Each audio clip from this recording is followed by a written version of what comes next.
Bate-papo com Pedrinho, aqui na STC Web TV.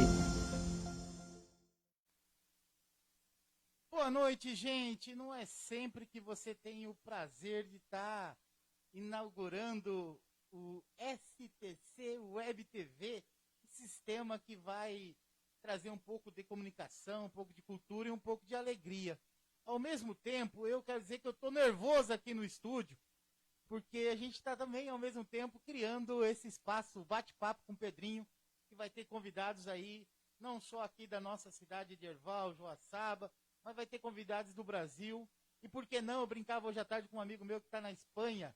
Logo, logo nós vamos entrevistá-lo para saber como está a questão também do Covid-19 lá na Espanha, na Itália e na Espanha, que estão saindo um pouco dessa questão da pandemia. Então, ao mesmo tempo, toda a estreia deixa o cara nervoso. Eu estou aqui me tremendo nervoso, porque além de tudo, nós vamos ter um convidado super especial, o Dr. José Roberto Paludo, ele que é professor universitário aqui em Santa Catarina, ele que também foi para a Espanha, lá se capacitou e tem uma experiência aí que vai falar para a gente um pouco do mundo do trabalho e as tecnologias neste momento de Covid-19. Então tem uma moçada que está apoiando esse novo canal de comunicação, a STC Web TV. Então vamos colocar eles no ar e depois, na sequência, enquanto o José Roberto Paludo, o doutor José Roberto Paludo, já entra conosco ao vivo. Estamos apresentando um bate-papo com o Pedrinho.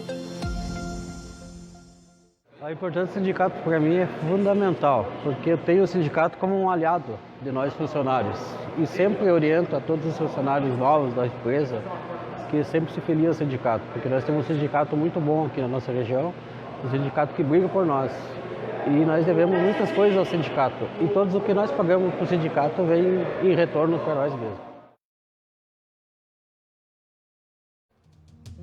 Você quer ter seu comercial aqui, no lugar desse?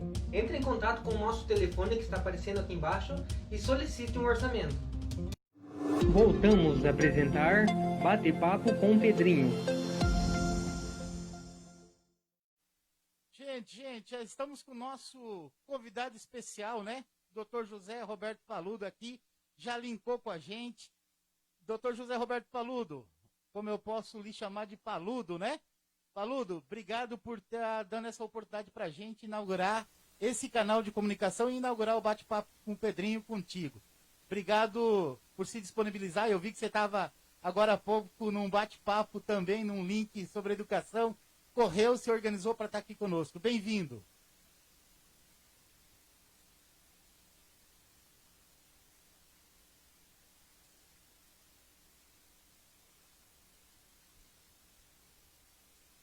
Web, né?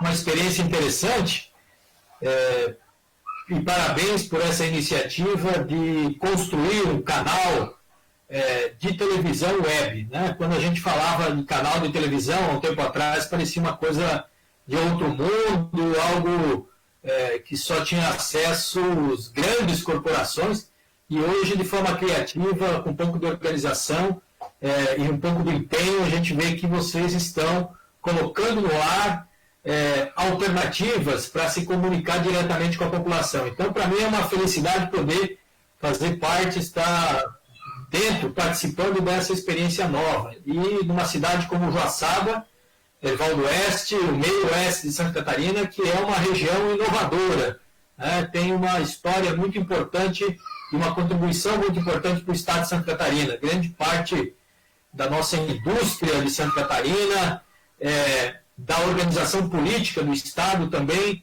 e da organização dos trabalhadores de Santa Catarina tem um berço no Vale do Rio do Peixe. Então, para mim, é uma satisfação poder participar desse momento, que para mim também é um momento histórico. E estar aqui sendo convidado pelo meu amigo Pedro Nogueira, Pedrinho, né, que é um amigo de longa data e que a gente já tem trocado muitas ideias e tem uma sintonia importante. Obrigado. Eu percebia, Paludo, e conversava um pouquinho contigo antes, que você tem um belíssimo quadro aí atrás de você, né? Poderia falar pra gente o que é esse quadro que está aí atrás e o que ele representa? Então, essa é uma recordação que eu trago com muito carinho, período que eu estudei na Espanha. porque eu tive a oportunidade de visitar e revisitar muitas vezes a obra original do pintor Pablo Picasso, que é a representação da Guernica, da Guerra Civil Espanhola, da resistência do povo espanhol à ditadura do Franco, né? E que representa o sofrimento, mas também a esperança da libertação, a esperança de construir um mundo melhor. Então eu trouxe com muito carinho, fiz uma moldura e é o meu quadro principal aqui no meu local de trabalho. Dr. José Roberto Paludo, fala um pouquinho pra gente dessa experiência tua, né? Essa experiência que você teve ou tem até hoje de professor universitários por faculdades e universidades importantes aqui de Santa Catarina, que isso é importante a gente resgatar um pouco desse lado teu educador, antes da gente entrar no tema principal da nossa conversa de hoje. Eu hoje tenho um vínculo com uma universidade de Lages, com um curso de mestrado. Eu trabalho como professor no mestrado de práticas transculturais da Unifacvest em Lages, é o meu vínculo permanente. E tenho sido convidado para trabalhar em cursos de pós-graduação, em cursos mais rápidos em várias universidades do Estado. Então, eu sempre busco articular um pé dentro do espaço acadêmico com um pé fora do espaço acadêmico na prática, né? E também trabalho fazendo consultorias, planejamentos. Tive a oportunidade há 4, 5 anos atrás, inclusive, de participar durante um período aí da AMOC, Associação de Municípios do Meio Oeste Catarinense, durante a presidência do prefeito Moisés de Luzerna. A gente foi convidado para discutir um plano de desenvolvimento regional da AMOC. Durante um ano, mais ou menos um ano e meio, eu pude estar aí presente, estudar a região, acompanhar e contribuir com algumas ideias. Então, eu busco combinar essa atuação na prática de experiências práticas com o espaço acadêmico. Isso traz um diferencial para a academia. Muitas vezes a academia é algo muito fechado, muito teórico, só no campo das ideias. O mestrado que eu trabalho, inclusive, é um mestrado profissional de práticas transculturais. Então, envolve várias disciplinas e, ao mesmo tempo, o objetivo é produzir algo que seja aplicado, né? E isso tem a ver também com essa formação que você questionou do meu quadro aqui. O curso que eu fiz na Espanha foi um Master de Ciência Política Aplicada, né? Então, é o trabalho teórico na prática. E eu trago um pouco dessa cultura. Aqui no Brasil isso está começando, a gente está vivendo essa realidade dentro da universidade. A dificuldade de aprovar mestrados, principalmente mestrado e doutorado profissionalizantes, né? Que tenham a ver com, mais do que um trabalho acadêmico teórico, com construir algo que funcione na prática. Então, para mim, a experiência na universidade tem esses dois aspectos. E eu me sinto muito, muito feliz, me sinto também muito em casa para fazer esse trabalho, seja dentro do espaço universitário, seja com as instituições da sociedade civil, com o poder político, o poder público. Eu acho que é uma combinação que precisa cada vez mais aproximar esses dois campos. Um lado só tem prática, outro lado só tem teoria, e as duas coisas andando junto, eu acredito que tem mais efetividade.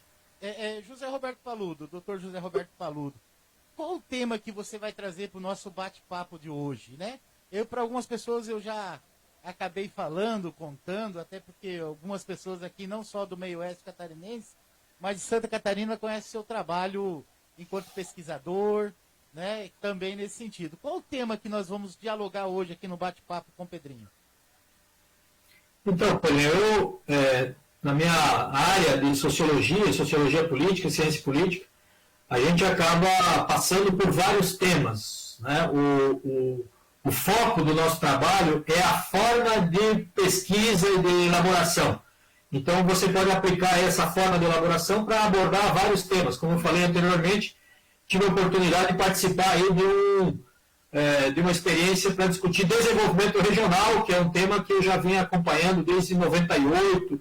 Havia uma experiência nessa área, com uma atuação em Chapecó, no oeste de Santa Catarina, antes de eu me mudar para Florianópolis. E um tema que eu tenho dedicado e também feito essa discussão com várias organizações, principalmente do campo sindical, e como você é uma figura sindicalista, basicamente, além de ser um cidadão que também dialoga sobre vários temas na área da cultura, várias questões, mas hoje você atuando na parte sindical e inaugurando esse programa, eu trago a discussão sobre o mundo do trabalho. O mundo do trabalho no momento atual, no momento de pandemia, as mudanças que vêm ocorrendo no mundo do trabalho e que provavelmente acontecerão de forma mais intensa e mais rápida no próximo período, né? E os grandes desafios da organização dos trabalhadores no futuro. Então, eu acho que são 3 momentos que eu gostaria de trocar essa ideia contigo, com o pessoal que está nos assistindo. Eu estou vendo a timeline aqui do Facebook, também muita gente já nos cumprimentando e vou acompanhando aqui também o diálogo com os telespectadores. Legal. Só para todo mundo entender, então nós vamos fazer 3 blocos para facilitar a compreensão, inclusive, do tema, né? Quem tiver pergunta pode ir fazendo. Eu vi que tem gente enviando pergunta também pelo meu WhatsApp. Então eu vou aqui no decorrer do programa, as perguntas que forem surgindo, eu vou fazendo também aqui para o Dr. José Roberto Paludo. Então eu vou tentar interromper minimamente, mas de vez em quando vou acabar interrompendo, né, o Dr. José Roberto Paludo, mas no sentido dele poder concluir a linha de pensamento dele. Tá bom, Dr. José Roberto Paludo? Fique à vontade, então, para discorrer aí sobre essa temática que você trouxe para a gente. Então, eu queria partir do momento que a gente está vivendo. Nós estamos vivendo um momento de pandemia. Como eu digo, não é todo dia que tem uma pandemia, né? A última histórica foi há mais de 100 anos atrás. Então, ninguém pode dizer que tem experiência de como lidar no momento de pandemia, porque ninguém vivia naquela época, né? E eu preciso entender de onde vem isso. Eu acho que tem três explicações, né, que as pessoas se aproximam de uma ou de outra forma para tentar compreender da onde vem, qual é a origem, o que causa essa pandemia. Então, eu falo primeiro assim, tem uma explicação mística, bíblica, religiosa, diz o seguinte: é o sinal do apocalipse, é o fim dos tempos, a sociedade está muito odiosa, as pessoas estão se relacionando muito pelo ódio e pouco amor, então vem um castigo para dar uma purificada nas relações humanas, né, em toda a Terra. É um tipo de explicação, e que eu acho que não é de toda uma explicação fora da realidade, né? Em segundo lugar, tem outras formas de tentar compreender essa pandemia, como, eu digo, a teoria da conspiração, e aí tem 2 versões contrapostas. Uma delas tentando dizer que isso foi uma invenção de um laboratório chinês para contaminar o mundo inteiro, para ter uma disputa de mercado. E essa fake news, principalmente, é alimentada por um sujeito conhecido, que é o Donald Trump, que encomendou do seu setor de inteligência um relatório sobre isso. O setor de inteligência passou o relatório para ele dizendo que não havia nenhuma evidência, mas todavia ele repete isso todo dia na televisão, que aliás é a forma dele fazer política, e foi assim que ele se elegeu, e assim que ele tem ensinado outros políticos a fazer política no mundo afora, que é repetir várias vezes uma mentira que vai se tornando verdade. E, por outro lado, também tem o inverso de pessoas que afirmam que pode ter sido algo criado nos Estados Unidos, importado para a China, por interesses comerciais. Eu chamo isso de teoria da conspiração, mas também não descarto todas essas possibilidades. E uma terceira explicação, que eu acho que é um fenômeno da natureza. Não que seja um fenômeno natural, mas é um fenômeno que é consequência de um conjunto de contaminações, das relações de troca muito intensa. Se nós formos ver períodos históricos da pandemia, eu digo que a primeira grande pandemia foram as 10 pragas do Egito, E aconteceram naquela época porque havia um cruzamento muito intenso de pessoas que vinham pelas rotas comerciais do norte da África, com o Oriente Médio, e se cruzavam no Egito, e esse contato biológico entre povos que tinham resistência a alguns tipos de doença, com outros que tinham de outra, gera um cruzamento e uma mutação biológica que gerou uma mortandade muito grande. Outros momentos que isso aconteceu foi antes da Primeira Guerra Mundial. Então, no período da Guerra Mundial, quando soldados americanos foram para a Europa, quando começou a gripe espanhola em 1918. Então, hoje eu acho que também tem a ver com essa mudança tecnológica, com a globalização, com esse processo de intenso de trocas, e que deve ter ocorrido aí uma mutação biológica muito forte, ainda não descoberta, e vai ser descoberta, porque nós temos ciência com capacidade, mas não sei quando. Então, isso tem se espalhado rapidamente, como não tem ainda nenhuma possibilidade de prevenção e de cura específica, só para fazer a mediação, né, para a pessoa não morrer por insuficiência respiratória. Então, nós vivemos num período pandêmico, no período em que isso está disseminando rapidamente, sem controle.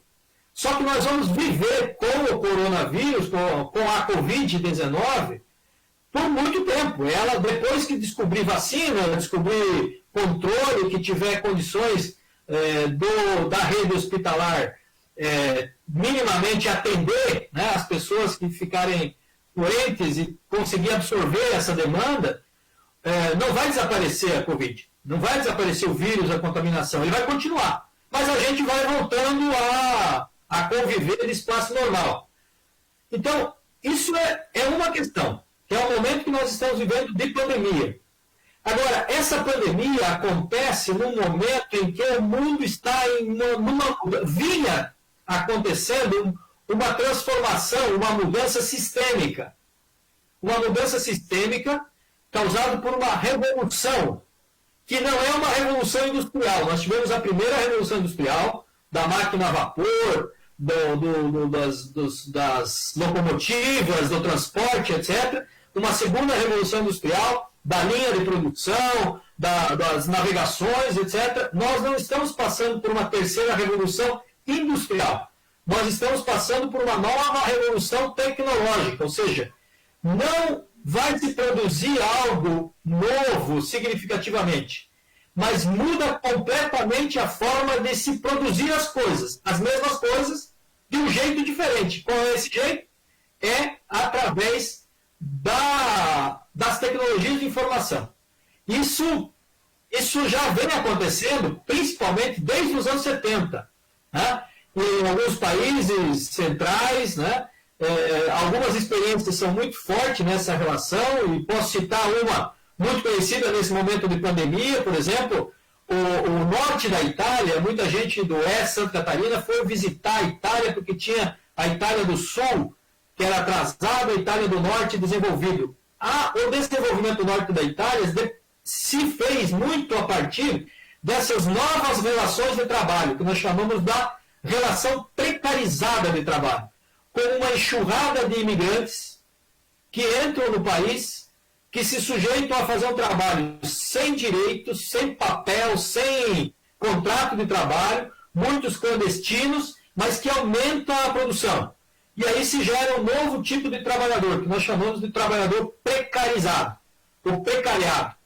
E isso por quê? Porque as tecnologias de informação permitem que você consiga, você não precisa mais ter o trabalhador dentro de uma indústria para controlar ele. Você consegue controlar ele pelos mecanismos de comunicação, pelos mecanismos de tecnologia e informação. Então, se distancia o trabalhador do local de trabalho, e há esse home office que se fala, né?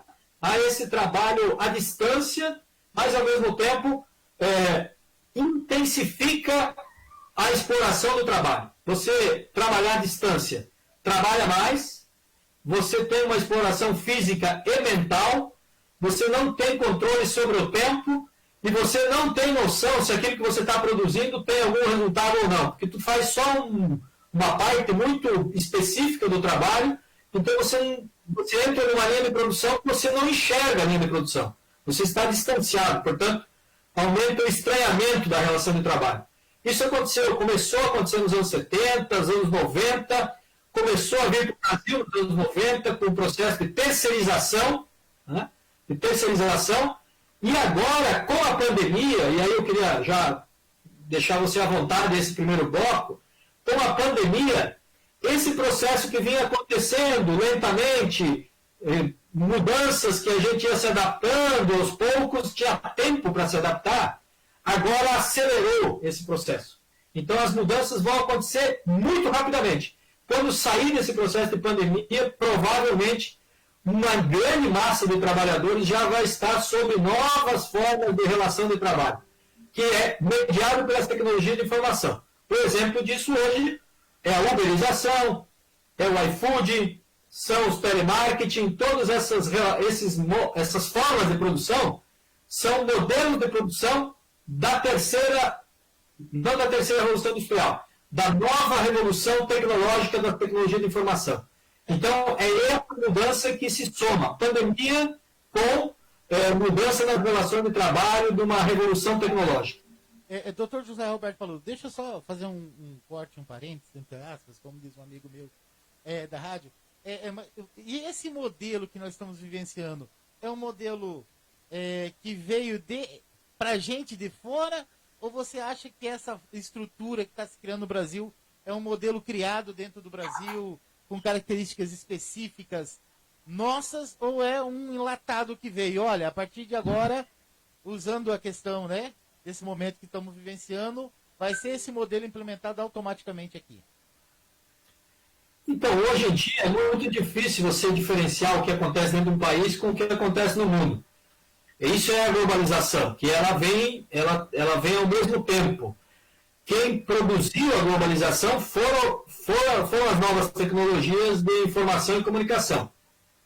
Então, hoje o que acontece no mundo acontece no Brasil. E vice-versa. Tem coisas que é criado aqui no Brasil e que são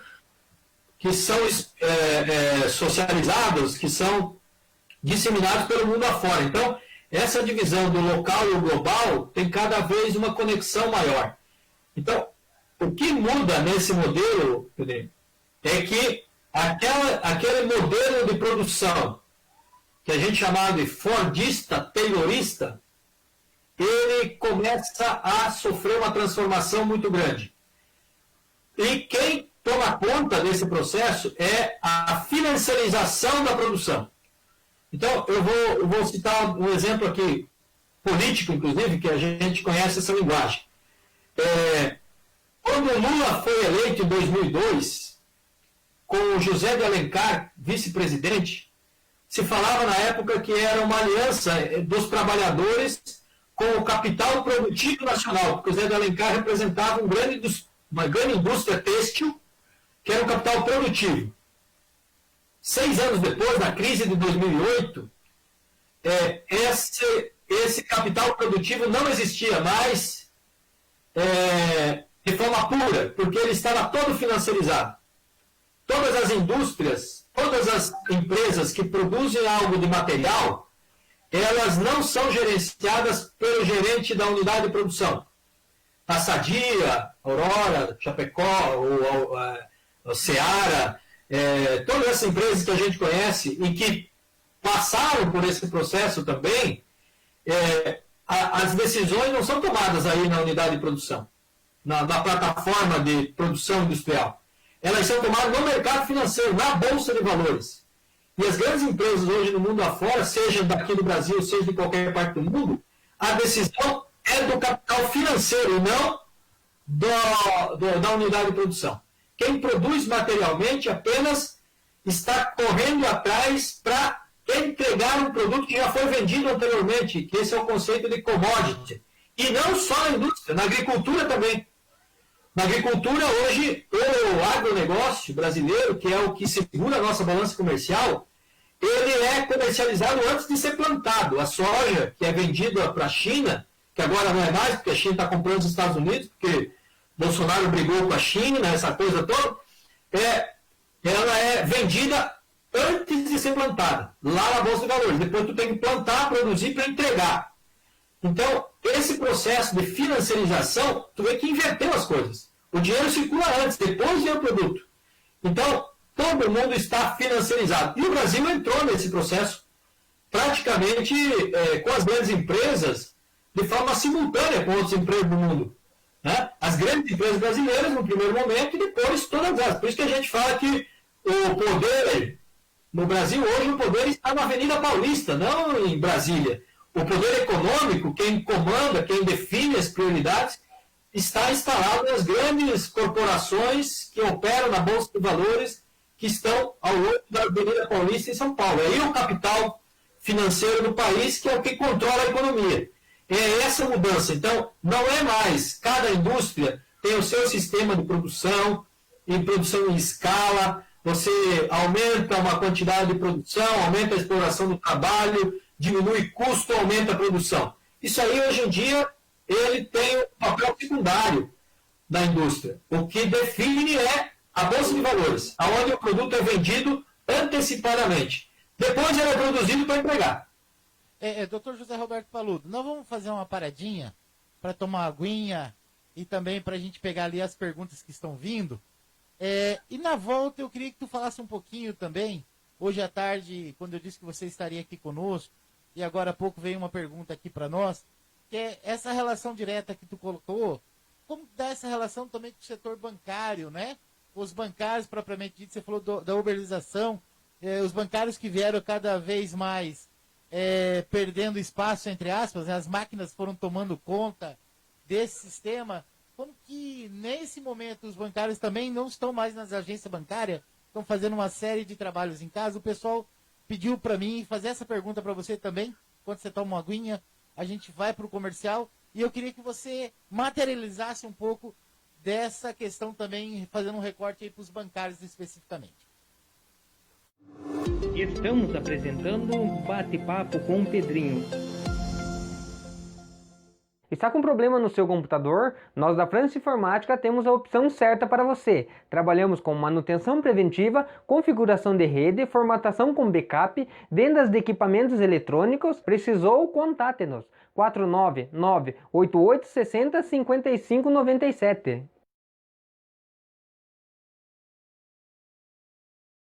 De 499-8902-4120. Temos o melhor preço. Nas margens da rodovia 282, próximo ao Ferro Velho Ramos, você encontra Empório Colonial, um lugar aconchegante com um ótimo atendimento para suas horas de lazer. Servimos almoço, janta, marmita e ainda temos uma variedade de produtos coloniais. Faça-nos uma visita e venha conhecer o nosso espaço. Estamos ansiosos para lhe atender. Estamos localizados na rodovia 282, quilômetro 376, em Herval do Oeste, próximo ao Ferro Velho Ramos. Voltamos a apresentar Bate-Papo com o Pedrinho. Gente, voltando aqui então dos estúdios da STC Web TV, com o Dr. José Roberto Paludo, que está um pouco discorrendo aí contou um pouco da história para quem chegou agora, né? Da questão das pandemias pelo mundo, recuperou um pouco a questão, até ele que é um cara religioso, né? Recuperou inclusive as pragas do Egito para começar a falar das epidemias e pandemias, passou pela questão da gripe espanhola e está falando um pouco de como está o mundo moderno hoje, essa relação dos trabalhadores, como vai se dar a partir de agora, o que ele está chamando de revolução tecnológica. Paludo, de novo, o Dr. Gilberto Roberto Paludo, obrigado de novo por estar aqui conosco, né? Tem um pessoal enviando perguntas, eu falei para eles esperar um pouquinho, e nós vamos tentar, nesse curto espaço de tempo, ir fazendo as perguntas aqui para você. Então, a questão que você falou anteriormente, eu acho que é um bom exemplo para explicar como ocorrem essas mudanças, essas transformações no mundo do trabalho. Dentro dessa nova revolução tecnológica, o setor financeiro é o centro do capitalismo, né? Toda e qualquer produção passa pela financiarização. Isso é uma coisa importante. Porque no modelo da Revolução Industrial moderna, anterior, do terrorismo, né? Da base industrial, da planta industrial que a gente conhecia, né? O centro do trabalho, o central do trabalho, era o capital que a gente chamava de capital produtivo. Era quem produzia algo material, algo palpável, físico, né? Algo que era uma necessidade de consumo. Fosse isso alimentos, vestuário, veículos, eletrodomésticos, caminhões, carro, construção civil, enfim. Então, o operário moderno é aquele que trabalha numa indústria que produz algo material, que é chamado capital produtivo. Tem um autor brasileiro muito respeitado, que passa pelo mundo afora, fazendo grandes debates, que eu conheço, chamado Ladislau Dalmor, que ele escreveu um livro dizendo o seguinte: a era do capital improdutivo. Né? O setor de serviços no mundo moderno era considerado capital improdutivo, porque ele não produzia nada materialmente para ser consumido. Ele apenas oferecia algum tipo de serviço. Então, por exemplo, no nosso caso, inclusive, a sindicalização, né? A sindicalização dos servidores públicos só aconteceu depois da Constituição de 88. Ela era proibida pela CLT, porque é considerado serviço de Estado, não tem um patrão, por isso não pode fazer greve, etc, etc. Então, com a financiarização, aquilo que era capital improdutivo passou a dominar o capital produtivo. Quem está no centro dessa transformação são os trabalhadores do sistema financeiro, os trabalhadores bancários. A primeira categoria que sofre o impacto dessas mudanças é o setor bancário. E de que forma que sofre o impacto dessas mudanças? Os bancos tradicionais vão diminuindo cada vez a sua capacidade de operação, vai diminuindo cada vez mais a sua força de trabalho, e os novos trabalhadores do sistema financeiro, ninguém sabe quem é, ninguém conhece, trabalham em casa, vendem ações, fazem telemarketing vendendo, você precisa de um crédito, aquelas ligações chatas que a gente recebe toda hora, é tudo trabalhador do sistema financeiro. Mas eles são bancários? Não. Eles estão aqui, trabalham alguns meses, ganham um salário muito pequeno, né? Tem um treinamento para falar 5 ou 6 frases, né, prontas. É muito intenso o trabalho, ele é muito desgastante, e eles trabalham durante um período e não aguentam e passam para outro trabalho e tem uma rotatividade muito grande de trabalho. E esse é o novo trabalhador bancário. E aí eu já tive essa discussão também com o sindicato dos bancários aqui de Florianópolis e com a própria federação, né, dizendo para eles o seguinte: o sistema bancário só não está mais precarizado no Brasil porque o Sindicato dos Bancários é uma organização muito forte. O Sindicato dos Bancários é um dos sindicatos das categorias, se não a mais organizada. Nós conhecemos os trabalhadores na indústria automobilística de São Paulo, dos anos 70, mas os trabalhadores bancários já eram tão organizados quanto o automobilismo dos anos 70, eles já eram organizados nos anos 30. São as grandes categorias dos movimentos sindicais brasileiros, são os bancários. E eles, de certa forma, por conta da organização sindical, da organização do trabalho, a categoria dos bancários tem evitado que ela tenha desaparecido do sistema produtivo brasileiro. Né? Então, mas esse processo agora tem uma tensão muito forte, novamente, para que o bancário em si desapareça. Hoje em dia você é incentivado a não ter mais nenhum contato com o bancário. Você tem caixa eletrônica, aplicativo de celular, e o bancário é alguém que pode ficar na sua casa ligando para você, pelo celular, perguntando: você está precisando de dinheiro? Está precisando de empréstimo? Quer fazer um financiamento? Esse é o trabalho bancário, cumprir meta. Ele tem o seguinte: não tem mais um salário, ou não terá, ou quem hoje entra para prestar serviço para as empresas financeiras, não tem um salário. Ele tem um percentual sobre a meta que ele bater. Então, se ele conseguir, no mês, oferecer 10 milhões de empréstimo para a sua carta de clientes, ele vai ter aí um salário de 3 mil reais. Né? Então, se oferecer 10 milhões, tem um salário de 3 mil. É muito desigual. A exploração é um negócio. E aí é aquela pressão o tempo todo. Porque aí o cara não tem que trabalhar mais 6 horas. Ele tem que fazer 8, 10, 12, ligar fora do horário. Então, essa superexploração. Eu diria o seguinte: tem um grande desafio para colocar isso. Você hoje não tem mais um tempo determinado para o trabalho, um tempo livre. O tempo se mistura. É tempo de trabalho, de quando você acorda, o horário que você for dormir. É o tempo inteiro, você está em função do trabalho. Quando você não está operando o trabalho, você está pensando no trabalho. Então, tu tem uma exploração física e mental. Né? No modelo anterior, você tinha um salário mínimo garantido, por lei, por carteira de trabalho, ninguém pode ser contratado por menos salário mínimo, todas aquelas regras estabelecidas. Hoje em dia, você tem contrato temporário, precário, que não tem um mínimo de trabalho. E o projeto do governo atual, da carteira verde e amarela, tem a ver com isso. As empresas não precisam recolher nenhum tipo de seguridade e também não precisam obedecer ao salário mínimo. Você não tem direito, se tiver lesão, qualquer acidente de trabalho, que é motoboy, por exemplo.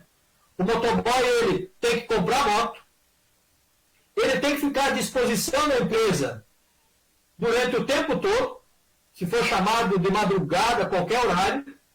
Ele tem que ter várias empresas, tem que prestar serviço para vários, então ele tem que fazer a gestão do seu próprio trabalho, que antes era um chefe que fazia para ele, agora ele tem que administrar o seu negócio, que é a sua moto e o seu trabalho.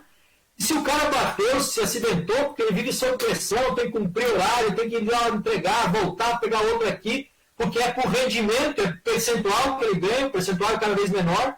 Né? Se aumentar o preço do combustível, o problema é dele, o custo é dele, o risco é dele. Se ele bater a moto, se arrebentar, for para o hospital, ele não ganha nada, não tem se ele não pagar um seguro privado, ele não tem direito. Né? Então, cara, isso é a precarização do trabalho. Quer dizer, você não tem mais controle do tempo, você não tem mais um salário mínimo garantido, pelo menos, você não tem direito nenhum do ponto de vista de acidente de trabalho, de previdência, etc. Tudo por sua conta, você tem que fazer plano privado, se quiser ter algum tipo de cobertura. Você não tem um patrão para brigar, porque o teu patrão é um aplicativo de celular, não é uma pessoa física, entendeu? Não aparece os caras. É um grupo de pessoas que criaram um aplicativo e você se cadastra lá e você preenche um formulário e recebe pelo aplicativo. Então, e cada vez mais, o que circula não é dinheiro. O que circula é transação bancária. Por isso que os trabalhadores do ramo bancário têm uma tendência à extinção se não tiver uma nova organização, um novo modelo para eles se colocarem nesse sistema. Por quê? Porque não precisa mais de bancário, porque não circula dinheiro, nota promissória, é tudo eletrônico. Então os aplicativos vão se estabelecendo, não precisa mais de um ser humano ficar lá digitando as coisas. Antes você tinha que fazer um contrato, agora você tem que entrar no aplicativo, colocar seus dados, não precisa mais do bancário lá para preencher essas coisas. E o sistema virtual aí, eletrônico, distribui, entendeu?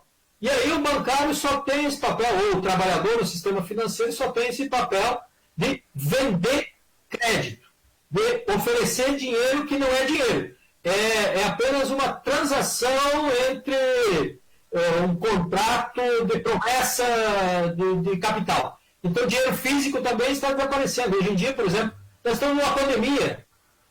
Eu estou 7 semanas isolado em casa. Eu estou com 20 mil reais na carteira que eu tinha lá no dia 15 de março.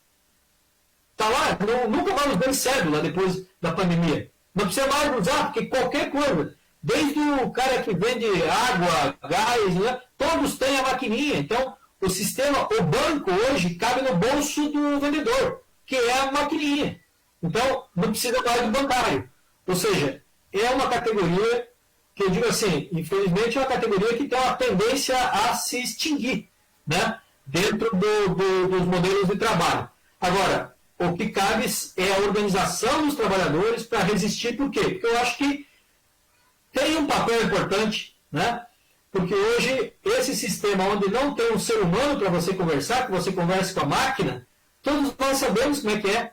Quando você tem um problema lá do teu cartão de crédito que você precisa resolver para cancelar uma compra, você entra no sistema, começa a falar com o robô e vai falando 2 horas e nunca resolve, e chega no final, cai a ligação e você fica na mão e paga 2 vezes. Por quê? Porque não tem uma pessoa para te atender. Você não consegue falar com o ser humano. E quem vai pagando essa conta? Quem fica no prejuízo? É o consumidor. Então, eliminar o bancário, por exemplo, dentro do sistema, é você eliminar a possibilidade da gente reclamar dos erros do banco. Né? É uma consequência que tem. Nós vamos sofrer essa consequência. Então, muitas pessoas que não têm habilidade com o sistema para poder fazer as operações de crédito estão fora do sistema. Tem que se virar, entendeu? Não tem ninguém para ajudar, para auxiliar, para colaborar. Então, o sistema vai eliminando muita gente que vai ficando fora do sistema improdutivo, que é o sistema financiarizado. O sistema financiarizado quer pessoas que movimentam um volume grande de finanças, de dinheiro, de capital, e quem não movimenta muito capital está fora. Não interessa para eles, está eliminado, entendeu? Então, esse é um mundo que a gente que já vinha acontecendo, com a pandemia vai acelerar ainda mais esse sistema de exclusão do ponto de vista das relações de trabalho e do capital. Eu tenho perguntas ali, eu vou tentar fazer elas no último bloco. Tem o Adriano de Matos que está perguntando o que tu acha sobre a questão dessas medidas que o governo do estado de Santa Catarina está tomando, da questão do isolamento, da questão, né, do trancamento do comércio, economia, essa coisa toda. O que eu estou falando para a moçada é esperar, e daí no último bloco a gente faz uma sessão de perguntas, vai e volta rapidinho, né, um pinga-fogo, entre aspas, para a gente canalizar as perguntas para o final. E daí facilita para o Paludo tentar, entre aspas, aqui, terminar a linha de raciocínio, né, desse segundo momento que ele trouxe para a gente, né? Fez um recorte que eu achei importante, que trouxe um pouco dessa realidade dos bancários, né, que é uma categoria, entre aspas, que com a tecnologia está em extinção, né, assim, que a gente pode dizer, né, doutor Roberto Paludo, e o que virá pela frente? Então, o que virá pela frente é um mundo em disputa, né? É um espaço de oportunidades que hoje vai acelerar todas essas mudanças de interesse do capital, e principalmente do capital financeiro. Então, essa é a lógica do sistema. Tá? Você vê que hoje o capital financeiro, como eu já falei, já expliquei, ele controla todo o sistema produtivo. Então, o preço do frango e do salário do trabalhador na agroindústria do Oeste de Santa Catarina é definido na Bolsa de Valores em São Paulo, ou Nova York, ou na China, em Xangai, ou seja onde for. Entendeu? Então, as pessoas produzem para entregar aquilo que o sistema financeiro já vendeu, já recebeu, etc. Então, tem um controle sobre o sistema produtivo. Mas o sistema financeiro não tem só um controle sobre o sistema produtivo. O sistema financeiro tem um controle sobre o Estado. Sobre o Estado brasileiro. Estamos vivendo no Brasil, pelo menos nos últimos 5, 6 anos, um golpe dentro de outro golpe, etc, etc. Quem está por trás dos interesses desse processo político no Brasil é o sistema financeiro. E não é só no Brasil, é em várias partes do mundo. Entendeu? Quando há divergência entre o funcionário... Agora tem o banco fazendo consórcio para fazer campanhas de solidariedade para ajudar as vítimas da pandemia, etc, etc. Eu pergunto o seguinte: os bancos estão fazendo caridade com o seu dinheiro ou com o dinheiro que sobrou da exploração dos trabalhadores bancários? E se eles estão fazendo caridade com o dinheiro que sobrou da exploração, da produção dos trabalhadores bancários que cumpriram meta, que venderam mais do que aquilo que estava programado, etc. Portanto, está sobrando. São as empresas que mais dão lucro no mundo inteiro. Por que os trabalhadores não estão na mesa de negociação para definir para onde vai os investimentos de prioridade? Eu temo que daqui a pouco todo esse recurso de solidariedade, etc., nós vamos descobrir que está alimentando inclusive algumas ONGs fake que tem interesse, que daqui a pouco tem algum esperto ligado ao próprio sistema que está levando esse dinheiro e está se locupletando com essas questões. Então, isso eu acho que nós temos que ficar muito atentos, porque no momento, assim, nós estamos vivendo em Santa Catarina hoje à tarde, né?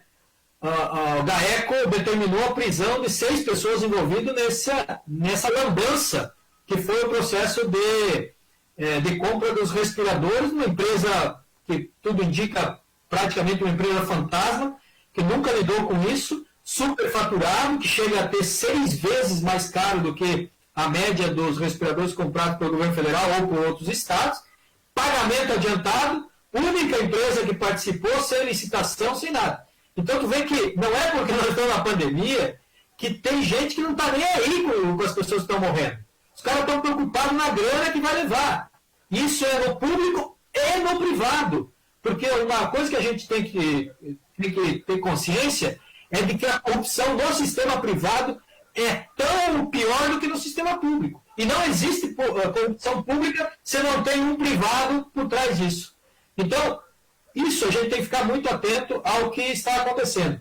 E eu acho que nesse momento de pandemia, que está acelerando esse processo de financiarização, esse processo de precarização das relações de trabalho, estão desaparecendo aqueles empregos fixos, com carteira assinada, com direitos trabalhistas, eles vão desaparecendo e vão sendo substituídos por trabalho terceirizado, por trabalho precarizado, contratos precários que você encerra a qualquer hora, o trabalhador lá não tem direito nenhum. Tem situações do trabalho à distância, Pedro. Por exemplo, eu já tive pessoas conhecidas, amigos meus, que assumiram um contrato de trabalho com uma empresa internacional. Né? O cara sabe fazer algo, principalmente na área de tecnologia, a empresa lá precisa de um serviço, faz um contrato com o cara, eu vou te pagar tanto, 10 mil reais para você entregar um sistema, um aplicativo. E o cara trabalha nesse aplicativo, rala, desenvolve, finalizou o aplicativo, entregou para os caras e cadê o dinheiro? Aí tu vai procurar, tu não acha mais o cara. Entendeu? Então tem muito golpe nessa questão, né? E como é que o cara depois vai conseguir recuperar o prejuízo que ele toma? Um trabalhador que só vive do seu tempo, da sua força de trabalho, entendeu? Então, e não tem para quem reclamar. Não adianta entrar no Ministério do Trabalho. Ele fez um contrato internacional, não tem nada que regulamenta isso. Entendeu? Ele não tem para onde reclamar. Isso escapa do setor do Estado. Além da reforma trabalhista, a reforma da terceirização fim, da terceirização meio, que foi aprovado aí no último período. Então, essas coisas é um sistema todo. Muda a forma de produção, muda a forma de circulação do dinheiro, muda as relações do trabalhador com o trabalho, e a gente é pego de surpresa. Com a pandemia, acelera tudo isso, não dá nem tempo da gente se preparar para viver um novo momento das relações. Então, eu acho que a gente precisa urgentemente se reorganizar e ver quais as saídas. O que a gente pode fazer diante dessa nova realidade? Os métodos tradicionais utilizados de organização dos trabalhadores, eu acho que cada vez mais estão comprometidos. Eles foram muito importantes, responderam aos desafios do mundo moderno. Em algumas categorias, eu acho que eles continuam sendo importantes. Aí você, Pedrinho, está na frente de um sindicato está à frente de um sindicato de construção civil, onde talvez essa relação ainda demore um pouco mais tempo, ela vai acontecendo aos poucos. mas quem está no ramo de serviços, eles estão sendo varridos por isso, né? Então, tem empresas que agora, durante a pandemia, eu fiquei sabendo ontem, conversando com uma amiga que trabalha numa empresa de prestação de serviço, que é uma empresa que faz projetos, etc., e que, durante a pandemia, o empresário foi lá e alterou o contrato social para transformar a empresa em delivery, para poder exigir que o trabalhador vá para o local de trabalho como produto essencial. Ele desenvolve projeto, ele está trabalhando em casa, entendeu? Então tem umas contradições assim que não tem limite. As pessoas não esperam, né, as coisas normalizarem, eles já vão passando a conta para os trabalhadores. Nós tivemos aí essa semana uma votação no Congresso Nacional, principalmente no Senado, que vinculou o repasse do governo federal para ajudar os estados e municípios ao congelamento do salário dos servidores públicos até dezembro de 2021, tá? Que é o PLP 39. Então, é um conjunto de medidas na relação de trabalho, no Estado, das políticas públicas, no sistema financeiro e na educação. Eu vi que tem vários amigos aqui que estão participando, que são professores. Vou mandar um abraço para o Diego, o Diego Criciúma. Ele está trolando nós aqui, Pedro. Ele disse que ele está comendo uma lasanha e bebendo uma cerveja que é a produção dele. Olha, ele é o diretor do Sindicato dos Professores no Estado, está lá em Criciúma, no Bembão, né, tomando uma cervejinha caseira. E tem todo o direito dele. Ele e a Kari, que é a companheira dele, e a neném deles tomando uma cervejinha. A neném não, obviamente, mas tem direito. Agora, na educação, a educação tem um grande desafio, porque as crianças estão em casa, o governo está impondo uma educação à distância, sem as mínimas condições, porque as crianças, os pais não têm o equipamento, não têm sinal de celular, não tem tempo para ajudar a orientar as crianças em casa, porque tem que correr atrás da máquina, né? E os professores também não tiveram nenhum período de capacitação, de treinamento. A coisa caiu na cabeça deles, está aqui, corra atrás, porque nós temos que cumprir os 200 dias letivos, à distância, o presencial, e não importa que tipo de educação você produz. Então, nós estamos todos levados para esse mundo virtual, de uma hora para outra, sem a gente ter sido treinado para isso. Dr. José Roberto falou, o nosso tempo está esgotando aqui. Eu brinquei agora há pouco com o pessoal que está aqui coordenando essa TV virtual, como a gente está chamando, a STC Web TV, que o meu programa não vai poder ser de 1 hora, não. Vai ter que ser de 2 horas, né? Porque 1 hora passa rapidinho, a gente nem percebe. Eu vou fazer um intervalinho de 5 minutinhos, até pedir uma canjinha aqui para a moçada, para a gente passar 10 minutinhos a mais hoje, porque se você olhar aí no nosso Face, tem pergunta do Jorge, que é lá de Brusque, que está conosco, tem ali comentários, inclusive, do Roberto Imen, que é lá de Blumenau, tem ali o presidente do Sindicato dos Bancários aqui de Joaçaba e região, que fala um pouco dessa questão da globalização, tem o Edson Piotto, que é lá de Jaraguá do Sul, e por aí vai. Então tem uma série de perguntas ali que fizeram, nós não vamos conseguir fazer todas, então eu vou fazer um intervalinho rapidinho, de 2 minutinhos, que é um vídeo, inclusive um vídeo educativo sobre essa questão da pandemia, a questão de lavar a mão, alguns cuidados que tem que ter. Então vamos usar também essa audiência nossa para educar, né, a nossa população. Eu volto depois com 2 perguntinhas, vou escolher uma das 2 aqui. Tem pergunta do Adriano sobre São Paulo, né? Também essa questão que está acontecendo lá. Eu volto com 2 perguntinhas e depois a gente faz o encerramento contigo. Tá bom, professor? Estamos apresentando um bate-papo com o Pedrinho.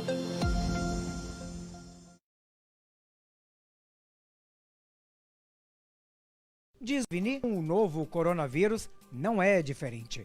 Veja os cuidados para evitar a contaminação. Lavar as mãos até os pulsos com água e sabão várias vezes ao dia. Usar álcool 70 para higienizar as mãos também ajuda. Tossir ou espirrar levando o rosto à parte interna do cotovelo. e evitar multidões e contato físico, como abraço e aperto de mão. Não ficar esfregando a mão no rosto, pegar no nariz, nos olhos, evitar isso. O vírus é transmitido pela saliva, ele não é transmitido pelo ar. Então ele depende de uma certa distância, uma distância mais curta, né, para ser essas gotículas da saliva pegar no outro. Evita ficar muito, quando se tiver com febre, estiver sentindo mal. Pode ser uma simples influenza, mas como está sintomático, é melhor ficar em casa, evitar a aproximação de outras pessoas, para evitar que esse vírus se dissemina.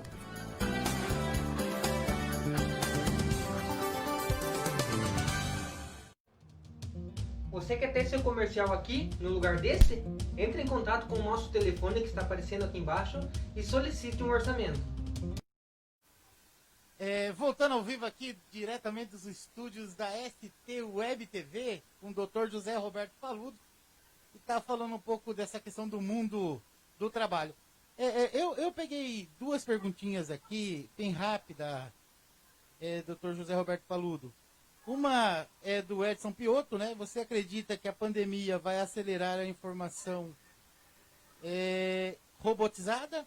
Traz um pouco dessa discussão que está aí também, que é a questão, né, das tecnologias.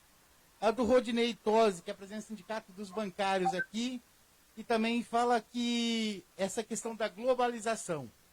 Tem outras perguntas aqui, eu vou focar nessas duas, né? Foi um recorte importante, essa questão da robotização também, e essa questão da globalização que o Rodinei, presidente dos bancários, traz aqui para a gente, né? Para a gente ir encerrando, caso do nosso horário avançado já. Eu não ouvi a pergunta toda, Pedrinho. Do Edson Piotto? Ambas. Ambas. Então vamos lá. Tá me ouvindo bem agora de novo? Então, leia a pergunta inteira, para eu poder pegar a ideia central dele. Por favor. Você acredita que a pandemia vai acelerar a informatização e a robotização em todo o mundo das empresas? Que esse momento serviu como termômetro, né, para acelerar a maior e aproveitar a mão de obra dos trabalhadores, né, trabalhadores offline. E a questão do Rodinei, né, que ele coloca lá no início, questão da armadilha da globalização. Armadilha da globalização, ok? Isso. Então tem aquela questão anterior que você falou sobre as medidas do governo do Estado. Eu queria rapidamente passar por isso também em relação à pandemia e dizer que em Santa Catarina se tomou medidas importantes no início, né, do processo, e que eles segurou a entrada, né, achatou a curva, que é o que os técnicos falam, né? Não permitiu o crescimento dos contágios de coronavírus no primeiro momento. Só que eu acho que o governo do Estado, depois do segundo momento, fez, por pressão do capital, da Fiesc, dos empresários inclusive, fez exatamente o trabalho inverso, porque daí liberou. No momento em que nos outros estados está se buscando isolamento, aqui está se liberando. E aí, aquele esforço inicial que nós fizemos está sendo todo jogado por água abaixo. E o que eu acho que vai acontecer, espero, desejo que não seja isso, mas o que eu acho que vai acontecer é que a curva subiu muito forte nos outros estados nesse período, nós estamos atrasados, mas nós vamos passar por isso lá na frente. Por quê? Porque se desistiu do isolamento social muito cedo aqui.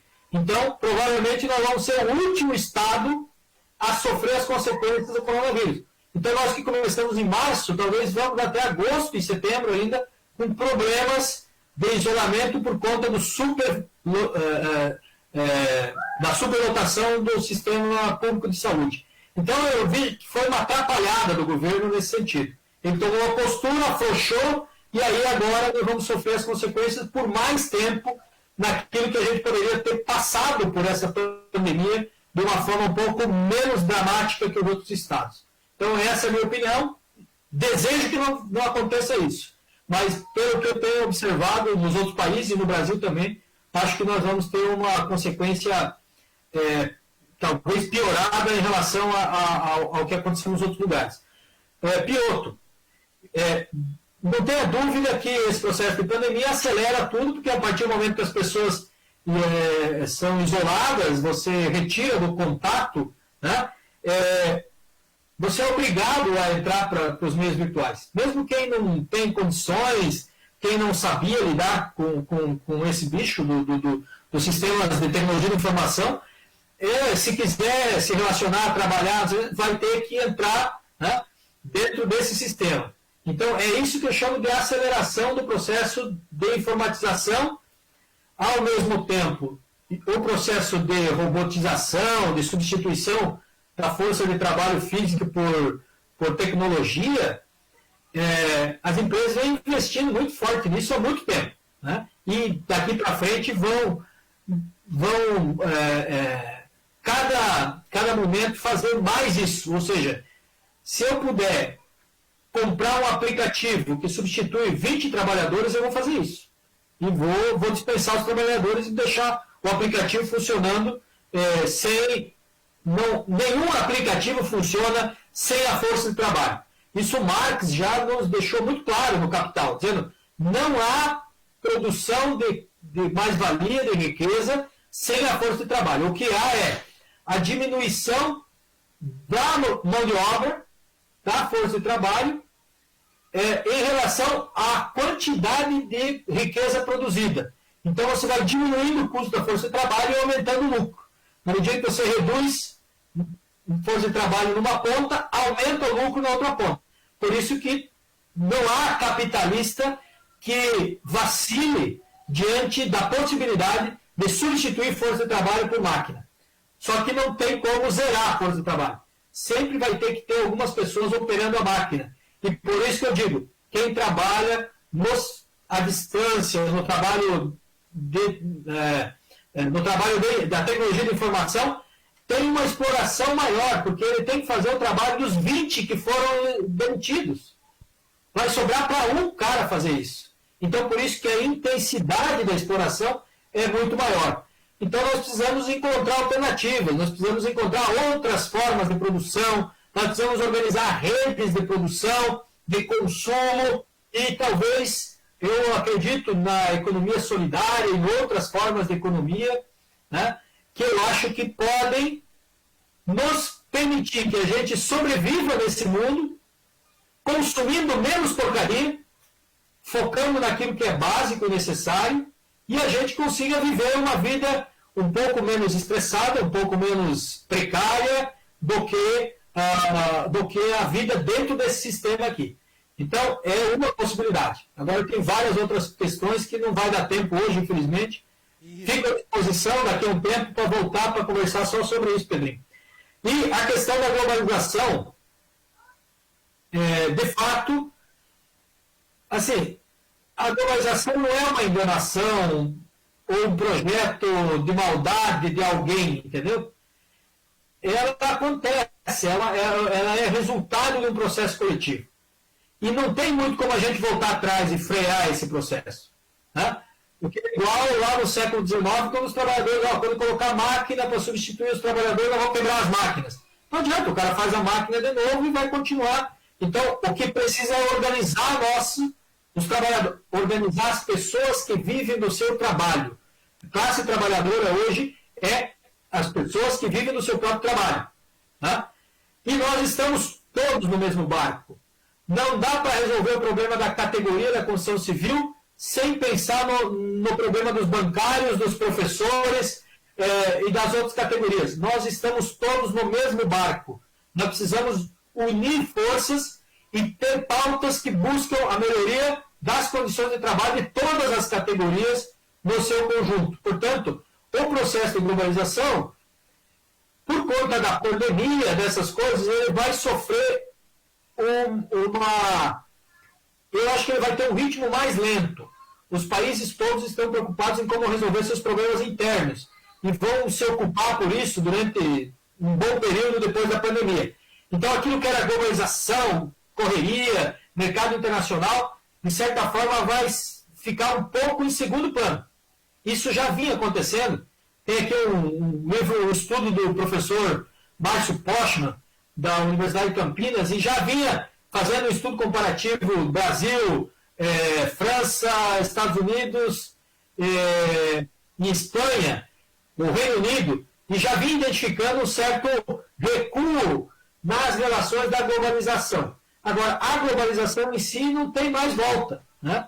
E ela é uma realidade, infelizmente, ela não é má ou ruim, ela está em disputa. Aquilo que o Fórum Social Mundial, desde o ano 2000, dizia, um outro mundo é possível. A gente tem que se organizar para construir esse outro mundo. Senão a gente vai ser massa de manobra, vai ser bucha de canhão, vai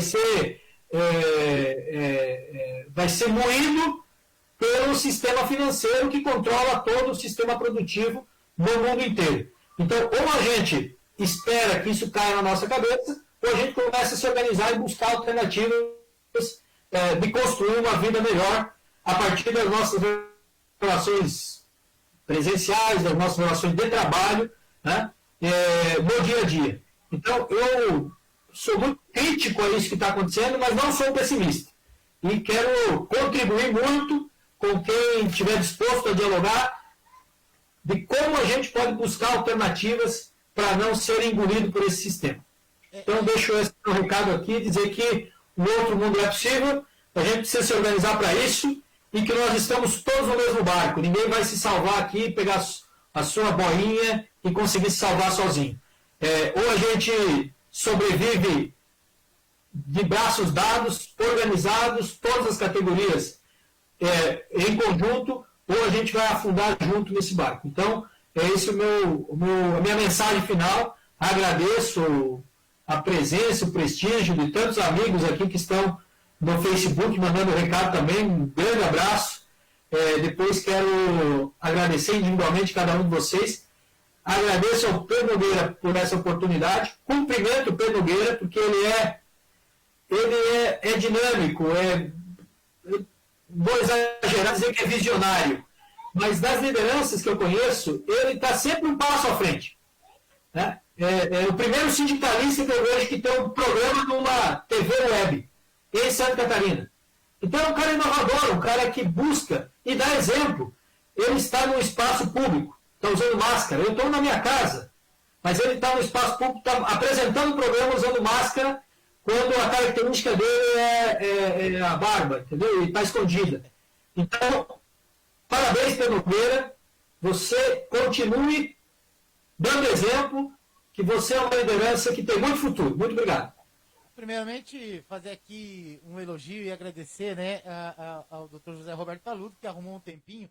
Ele que eu dizia hoje à tarde que participava de uma outra live com a direção estadual do Cinti. Eu acompanhei parte do debate dele sobre educação.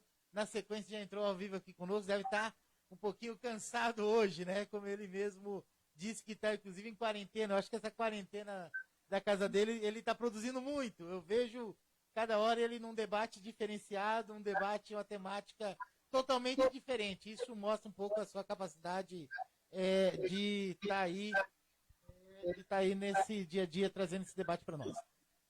Eu queria trazer aqui bem rapidinho uma situação, Paludo, que é a questão da gente poder finalizar, não só com agradecimento, mas trazer você aqui novamente para que a gente possa fazer um debate daqui um período sobre essa questão das novas tecnologias, como que ela vai influenciar diretamente os trabalhadores e a sociedade de uma forma geral.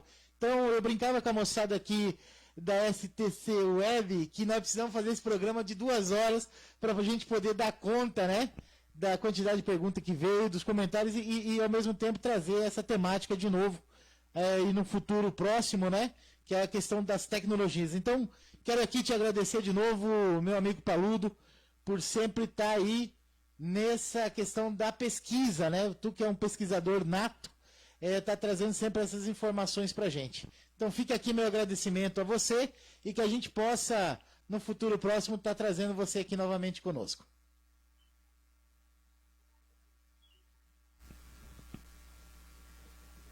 Obrigado, José Roberto Paludo. Obrigado, doutor José Roberto Paludo. Até a próxima oportunidade. Obrigado, Pedro.